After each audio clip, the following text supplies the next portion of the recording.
Hello, I'm Carl and this is Pro Cycles Tech Talk. Today we're going to talk about upgrading your rims.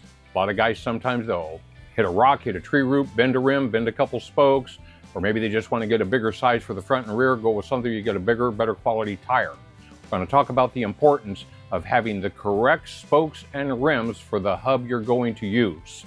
One of the big details is we've heard over time that someone, they bent their front wheel, they hit a rock, something, they bent it, and they found a cheap rim on the internet, a 21-inch wheel that fits everything.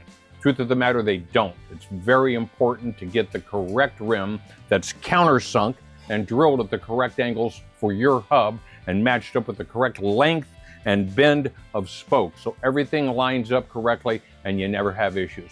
We're going to give a quick example why. On all rims, they're drilled at the appropriate spacing and they're countersunk at different angles. There's a pattern of 4 countersink. There's 2 on one side, 2 on the other side, and 1 points forward and 1 points backwards in the direction of the hub.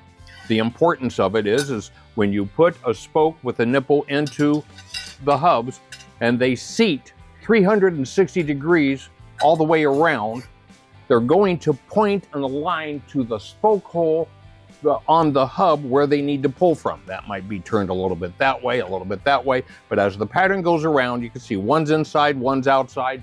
It's important to get the spokes that are the correct cut, drilled with the correct angle to match your hub. Front, rear, doesn't matter. You got to get it right.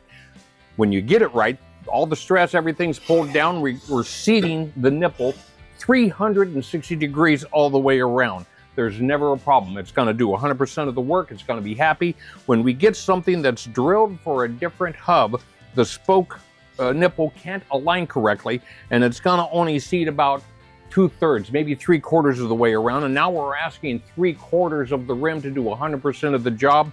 That's where eventually, as the ride goes on, it's going to pull. It's going to create stress fractures. The spoke's never going to stay aligned. It's going to kind of teardrop shape the spoke hole in the rim pulling outside. It's never going to seat correctly. You're always going to have problems. Again, it is very important to get a rim that is drilled and countersunk with matching spokes for the hub you're going to put it on. Here's a good example of a wheel we've just recently built that shows where we've got the spokes, everything's seated 360 degrees around, and the spoke is straight, no bow to it, no bend to it, and it aligns to the hole on the hub it needs to go to. And again, as you see, there's patterns of 4, left, right, inner, and outer. As you see, one goes this way, one goes that way, and the ones on the back side over here also go in the same direction. And so we want to make sure that aligns and points to the correct holes on the hub so it pulls evenly. Nothing gets stressed. We're never going to have problems down the road. Thanks for watching, and don't forget to give us a thumbs up and subscribe to our news channel and our newsletter. And remember, don't forget to follow us on Facebook and Instagram. And as always, your adventure begins here. Thank you.